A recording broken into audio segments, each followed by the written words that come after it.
Hey guys, Jordan from VFX Vault here again, and today in this tutorial we're going to go over how we can set up this cool character effect in UEFN. So you can see it's putting this nice kind of red glow or this blue glow with this kind of edge highlight onto our character. So we're going to go over how we can set it up, how we can attach it to our character, and how we can sort of customize it a little bit and get some interesting looking effects. So let's get into it.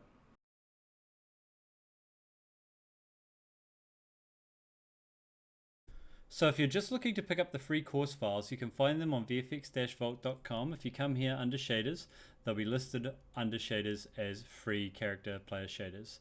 We also have a premium version of the product here, which has over 30 different versions of the customizable player kind of skin glow effects. So if you want to support the channel, we'd really appreciate you picking that up. But if you just want the free assets, I'll leave a link down below in the description to the free assets and the premium product, as well as the Discord if you have any questions. So thank you so much for supporting the channel. Now on to the tutorial. So coming back into our scene here, it's just a simple little base scene. We've got this character mesh that you don't need it, but we're going to use it just to kind of display and show what we're doing. It will be available with the content files, the course files, if you want to download them for free. I'll have the link below, but let's just get into it. So I'm going to make a new folder here, and we'll call this we'll call this sort of probably kind of like skin effect, and we'll open it up and we will make a new one called materials, because we're going to do effects as well, and then we will make a new material called m underscore skin glow effect. Good, so let's open it up. So what do we need to do? The trick that we're doing here is we're kind of projecting a texture or sort of a texture onto a mesh through translucency, because we can't actually at the moment access the player character mesh in the game. We can't access the player materials on the actual playable character, the character that's running around. We need to sort of project a texture onto the character. So what we can do is we will start off by just doing a simple base color. So let's just choose the color green for now. And again, this will work on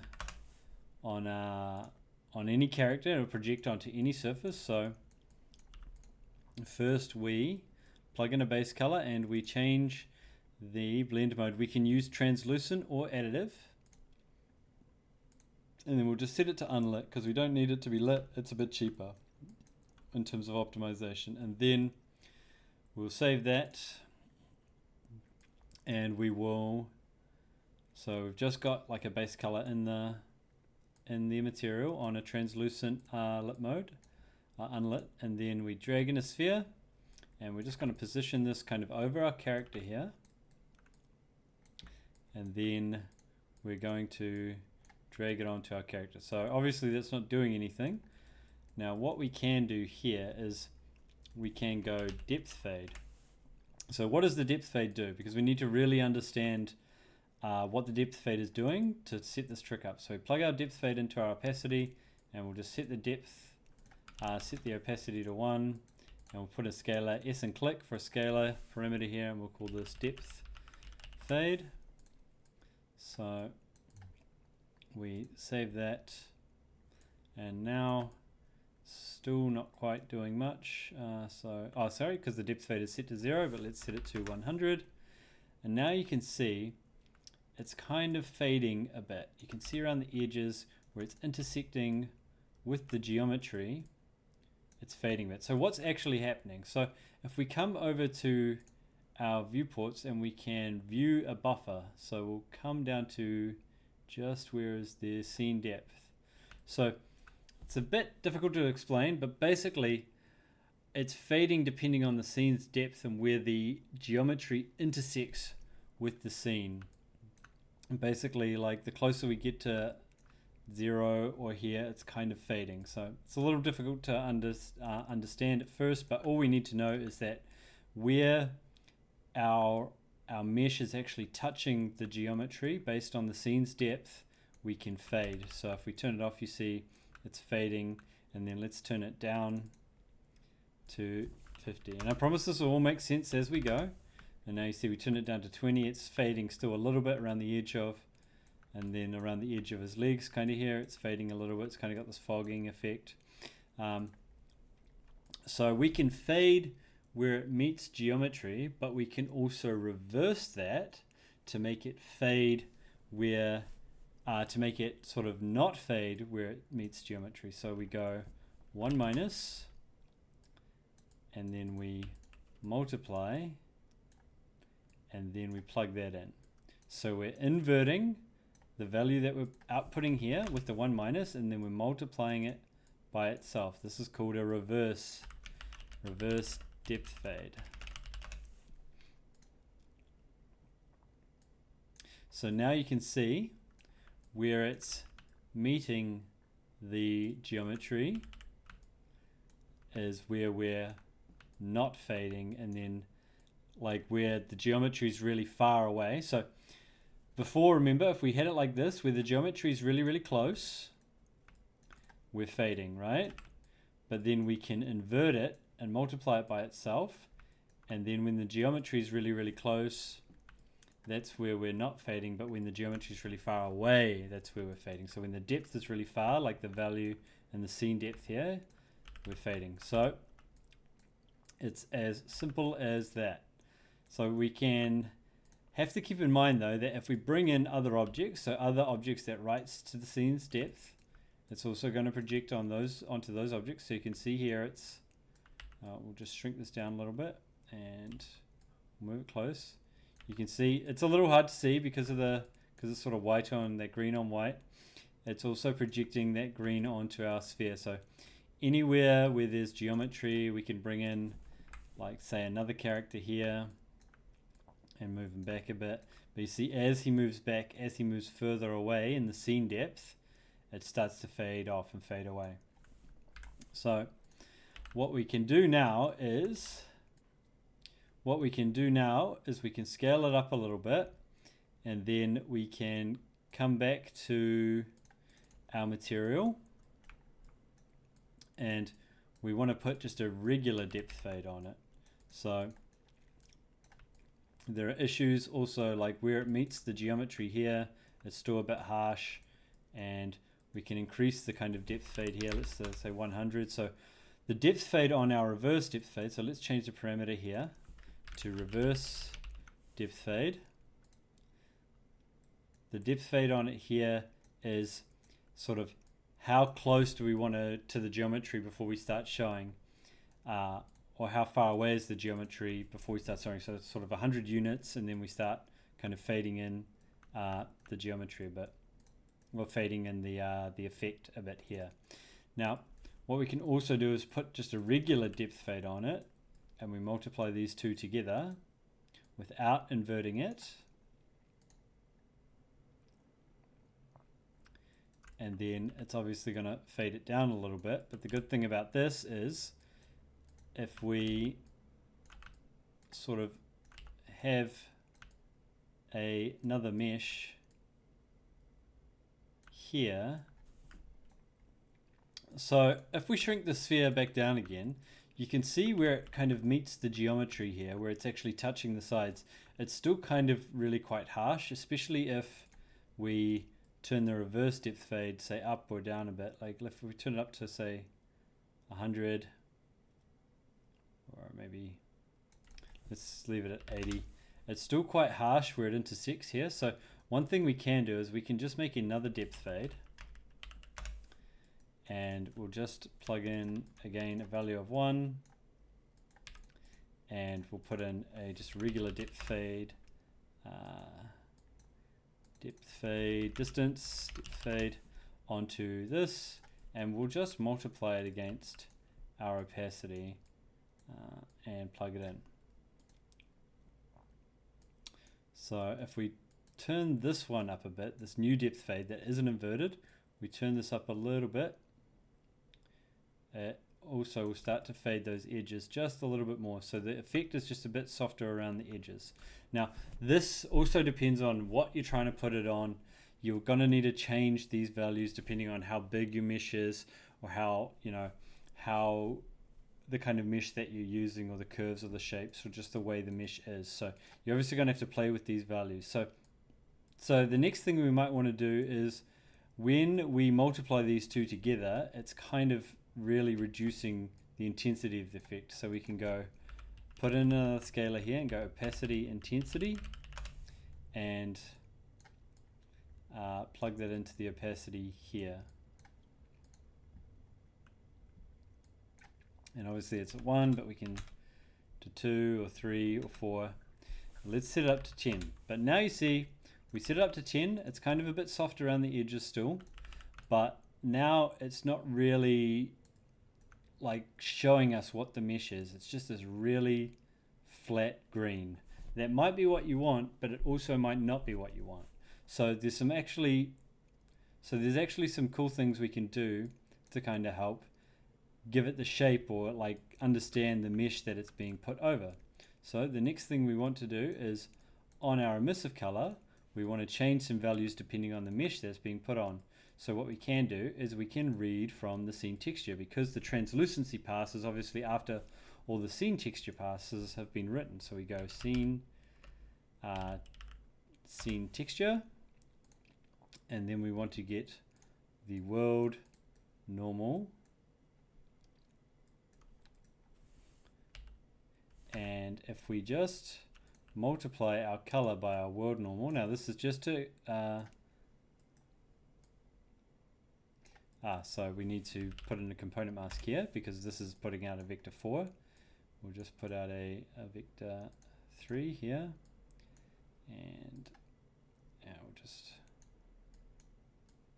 so you see it gives us a bit of information. We can actually read the normal and multiply that against our color, so now we can actually see the mesh that it's sort of being hovered over, and we can expand it a little bit this way.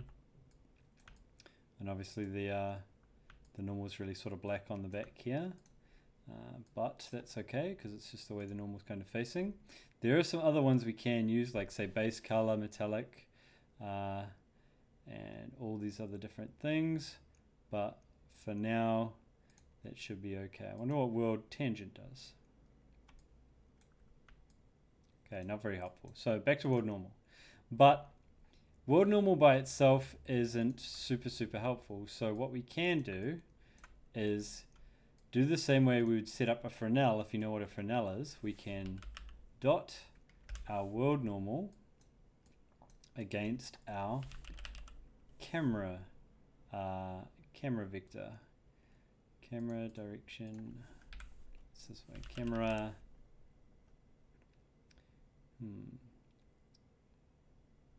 Camera vector world space, yes. So now if we dot these two together and then we multiply them, let's see what we get. Okay, so if we just use the regular normal, you'll see it's really black on the back of our character. That's really not ideal. So if we dot it together with our camera vector, it gives us a much more usable result. So next thing we want to do is use a power. So with this we can make it so it's kind of changing the values up and down and smoothing the values or hardening the values, and we can get more of that kind of nice edge look. So if we turn this up, you see now we're getting that kind of glossy edge look. Or if we, I think we need to saturate and then do a 1 minus, or is it saturate and then 1 minus, I believe, and then we power.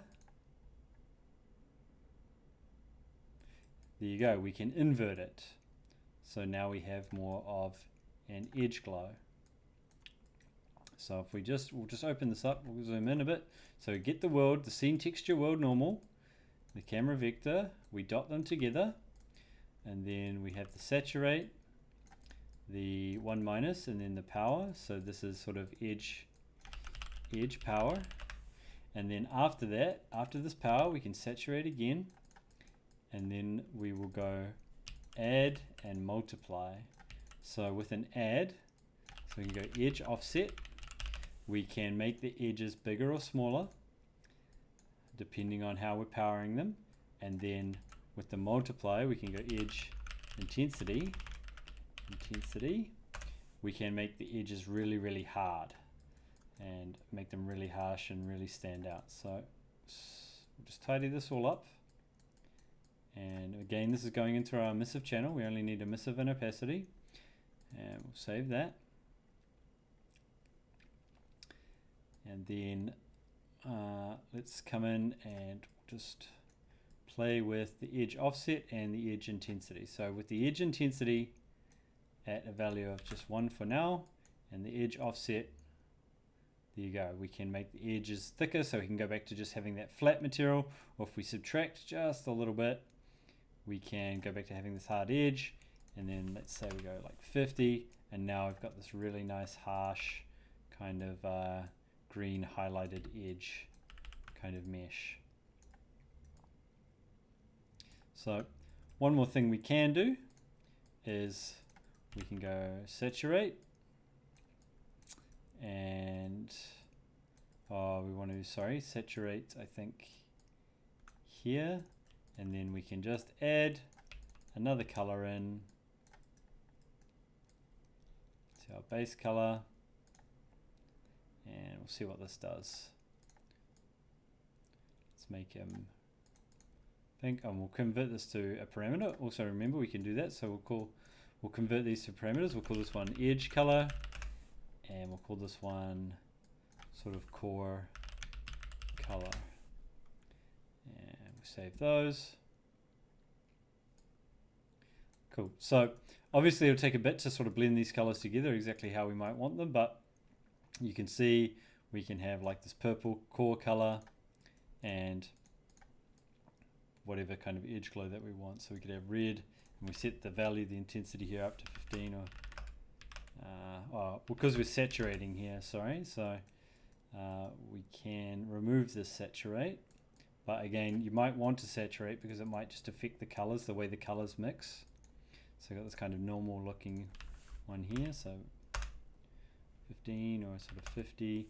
I think we want to make sure that we saturate here because we might be subtracting and we just don't want negative values, because then if we take a negative value here and we multiply the negative value by 50 and then we multiply it against our color, it's going to give us very sort of interesting colors. So we'll leave it like that, and then you can see we can have the edge color is sort of a bit more controllable as we want, so we can have this sort of super bright red, yellow, kind of a bluish. Anyway, so we'll save that, and next we're going to go over how we can actually apply it to our character. And we'll just come in, we'll just quickly tidy it all up. So we'll call this one, we'll call this kind of edge highlights. So this works on any mesh, you know, and we can also use different shapes as well. So what we could do is if we had like a really weirdly shaped character or something, and you can see the downside, just quickly, sorry, you can see the downside of this approach is that when it's close to other geometry, you are going to get issues like this. It's just kind of the unavoidable issue of this approach. But again, it shouldn't be too bad. It really depends on the context of what you're using it for, but we can also put this material on, say, a cube. So we'll select the material, drop it on a cube, and we'll just move this one off, and we'll move this one on. It has the exact same effect. So you just put the cube around your character and kind of get the look, the exact same look. It's just kind of like a bounding box or a box that goes over our character like a sleeve, right? So you can use cube, you can use just any geometry that you want, a cone, cylinder, whatever you need, whatever kind of shape fits your character the best. But I also do recommend using a sphere because you can sort of fade the edges of a sphere with a Fresnel as well. But we're going to go over next how we can set up putting it actually on the character. So we're going to make a new folder, and we'll call this one Niagara Effects. We'll open it up and we'll go Niagara System, and then a just directional burst, doesn't matter because we're just going to make a new system. So NS character glow, and we're going to get rid of a bunch of some of these things. We'll go 1 spawn count here, we'll delete velocity, delete gravity, delete drag, the scale color, the solve forces and velocities, and the sprite renderer we don't need. We want to click here and go mesh renderer, and we're just going to use a sphere for now. So we've got the sphere in our mesh renderer, and we click enable material overrides, and we'll put the material on here. And you see when we put the material in, we get this warning: materials might not render correctly. Some materials do not have the correct usage flag. So we come back to our material, and we come down, and we set used with Niagara mesh particles, and we save that. So once that's saved, once we reselect, you'll see the error goes away. Perfect. So next we have to get rid of this. We don't need sprite size. We come down to mesh, and we've just got a size of 1, but you'll see that we've put this material on our mesh. Once it spawns, there is 1 particle active at the moment, but we can't see anything. So what we can do is just add another emitter, and in fact we can just copy and paste this one, and in this mesh renderer we're just going to plug our mannequin into the mesh, and we'll remove the override. So now you can see we have the mannequin, we have the mesh is kind of projecting on our mannequin that we're sort of rendering. It doesn't matter about this warning. We're obviously going to turn this off because this is just to help us preview the effect. So what we can do to move it up a little bit is we'll go position offset, and we'll go say 50, maybe 100, maybe 150, maybe 125, and then we can set the scale of the mesh a little bit bigger. We want to actually use non-uniform, so what we can do is we'll just turn off the effect. We come to the mesh renderer and we'll turn off the effect here a bit, so we can see where the sphere is actually kind of on top of our character. And then we want to set it to, we just want to scale it down in this axis here, and then scale it up in these other axes, just so now it's kind of covering our character quite well. And maybe we want to make it a bit thicker just so give it a bit of room when the character moves around. And again, you can change these and set these however you want, depending on obviously the character that you're putting it on or the mesh that it's going on. So we save that, and we'll turn off our character previewer here, and we'll come back to our material, the skin glow material, and we'll just plug that back into our material overrides on our mesh. We save that. Now one more thing, if we want this to last on our character forever, we need to set the loop duration mode to infinite, not the loop behavior. Keep that on once, but the loop duration mode to infinite. And then we come down to particle state, and we untick this one, kill particles when lifetime has elapsed.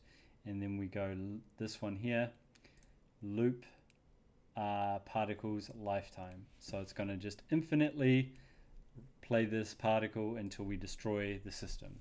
But it's only going to have this one particle. We don't want it to loop over and over again, because if we did, then every time it loops it would spawn another particle until we'd have hundreds or thousands of particles, which is really bad. So we save all of that. And lastly, we want to set the UEFN effect type to sort of gameplay looping critical, just for optimization reasons. And save that, and then we will go to our base folder and we go VFX power up, and we can drag our power up into the level. And on the VFX power up, so there's the sphere is here, you can sort of see it. We'll get rid of that for now. On the VFX power up, we set infinite effect duration, and check on respawn, time to respawn, we'll just set it at 0 seconds, and we'll turn off ambient audio. Lastly, for the visual effect, we want to go custom effect, and then we want to plug in the Niagara effect that we made, and the custom effect socket should probably be, I think it's center. And if we are actually setting the custom effect socket to center, what we probably want to do instead is make sure we set the CPU properties here to local, and we could probably set the offset actually back down to 0, 0, 0 in the initialized particle. So we'll save all of that, and we will launch the game. I'll pause the recording here, launch the game, and we'll be back in a second. So I've loaded up the game. We can come over and we can pick up our power up, and now you can see we've got this kind of nice sort of purple with bright red edges kind of glow outline for our character, and it's sort of also showing a bit of our character's information, like the outline on our character. So you can see at the bottom as well, it's kind of intersecting a bit, and there are some issues with sort of where it meets geometry in other places, but it's just really unavoidable with the current way UEFN is set up. You can do things like increasing the depth fade and increasing the fade on our sphere, and a few other things to sort of mitigate that. So one more thing quickly before we finish up is you can see when we pick up the power up, it kind of cuts off really harshly on the bottom of our cloak there. Now this is sort of unavoidable with the approach we're taking, and it depends on the kind of shape that we're using for our mesh. But what we can do, one little thing we can do to make it a little better, is we can come into the material. We'll come to the main material here, and we want to use a Fresnel. So we'll go Fresnel, and we can put an exponent here, and we'll just say the exponent to 1 for now, and the base reflect, and we'll just name these, and we'll call this edge fade Fresnel, and this one here we will call it base reflect frac, and then we want to saturate, and if we just preview this, we'll see kind of the result that it gives us. So you can see that it's kind of dark in the middle and white on the outside. We want a 1-, so we invert it, and now it's kind of white in the middle where it's darker on the outside, and we'll use this to sort of fade the edges of our sphere. Now this approach only really works for fading the edges of a sphere. If your mesh is different, like a square or a, say, rectangle or something, or a cylinder, it might not work as well. So it depends on the kind of mesh that you're using, but for a sphere that we're using, this works quite well. We plug it in, and we're not going to save yet, we're just going to go take a look. So you can see, we'll come over to this one, this one here, and we'll just take a look. So you can see we've got this harsh line where the edge of our sphere is, but if we save this,